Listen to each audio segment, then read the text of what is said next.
તો અંબાજીમાં ભારે વરસાદમાં યુજીવીસીએલની બેદરકારી। જ્યાં મોટી માત્રામાં પાણી ભરાય છે ત્યાં જ લાઈનો ખુલ્લી જોવા મળી। વીજ પોલના થાંભલા ઉપર લાગેલા વાયરો ખુલ્લા જોવા મળ્યા।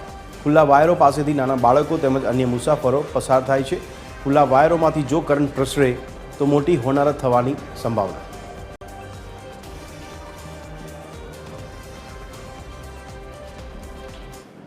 રીતે અંબાજી પંથકમાં જે વરસાદની જે શરૂઆત થઈ છે, હાલમાં જે ચોમાસું બેઠું છે, પરંતુ જે ચોમાસા બેસતાની સાથે જે વિદ્યુત બોર્ડ છે તેની જોર બેદરકારી સામે આવી રહી છે। જે રીતના વાત કરીએ કે અંબાજી પંથકમાં જે ખેડબ્રહ્માથી હિંમતનગરનો જે માર્ગ છે ત્યાં વધુ પાણી ભરાતું હોય છે, પરંતુ જે વીજ પોલ છે તે લોખંડના જોવા મળી રહ્યા છે।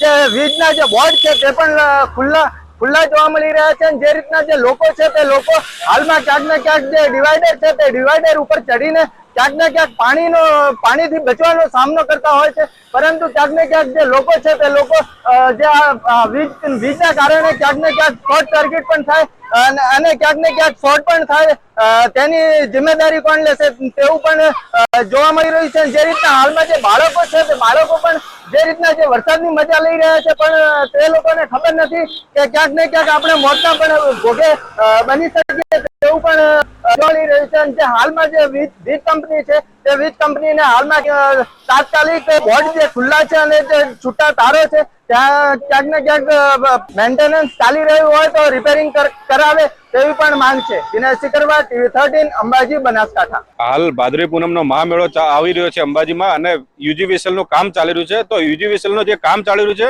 તે થાંભલા ખૂબ જ ખુલ્લા જોવા મળી રહ્યા છે। તે તાત્કાલિક ધોરણે બંધ કરવા જોઈએ અને આનાથી ભારે નુકસાન થઈ શકે છે, કેમ કે અહીંયા પાણી ભરાય છે અને પાણી ભરાવાથી કોઈને પણ વાહન લઈને જતા હોય છે, કરંટ આવે, નાના છોકરા પાણીમાં રમતા હોય છે, એમને પણ કરંટ લાગી શકે। તો તાત્કાલિક યુજીવીસીએલને વિનંતી કે આ તાત્કાલિક ધોરણે આનો નિકાલ કરે અને આ વીજ થાંભલા જે છે વ્યવસ્થિત સુરક્ષિત કરવામાં આવે।